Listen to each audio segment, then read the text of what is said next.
The world of aerial warfare, there is a simple rule. Fighter jets are the hunters, and target drones are the prey. Target drones are dumb, orange planes designed to be shot down for practice. But what happens when the prey starts shooting back? Enter the HESA Karrar. To the naked eye, it looks like a simple target drone. But looks are deceiving. Iran has taken this disposable machine and turned it into arguably the world's first aerial interceptor drone. It doesn't just carry bombs. It carries air-to-air missiles designed to hunt helicopters and drones. The irony of the Karrar is that its DNA is actually American. In the 1970s, the US sold Iran the Beechcraft MQM-107 Streaker. It was a high-speed target drone used to train anti-aircraft crews. After the 1979 revolution, Iran reverse-engineered it, swapped the engine for a domestic turbojet, and called it the Karrar, or Striker. But unlike the American original, which was designed to fly in circles and die, the Karrar was given a brain and a mission. It is jet-powered, reaching speeds of 560 miles per hour, 900 km/h.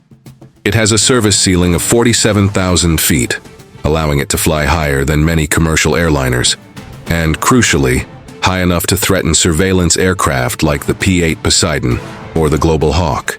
Here is the game changer that has Western analysts worried. Recently, Iran unveiled the Rasul defense plan. They mass-deployed Karrar drones armed with the AD-08 Majid missile. This is a heat-seeking, air-to-air missile with a range of about 5 miles, 8 kilometers. Think about the economics of this. A modern US fighter jet costs $80 million.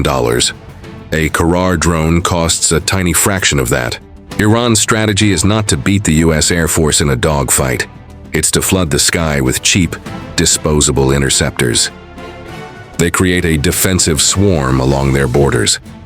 If a Karrar gets shot down, it costs them almost nothing. But if a Karrar manages to sneak up on a helicopter or a surveillance drone and fire a Majid missile, that is a massive strategic win. But the Karrar isn't just for air defense. It is a jack of all trades. When it's not carrying missiles, it can be loaded with a 500-pound Mark 82 bomb. More dangerously, it operates as a suicide drone. Because it uses a turbojet engine, it is much faster than the propeller-driven Shahed 136 used in Ukraine. With a reported range of up to 620 miles, 1,000 km, it can function as a poor man's cruise missile. It can launch from the back of a truck, sprint towards a target at nearly Mach 1, and dive into a ship or radar station before defenses can react. The HESA Karrar proves that you don't need 5th-generation technology to be dangerous.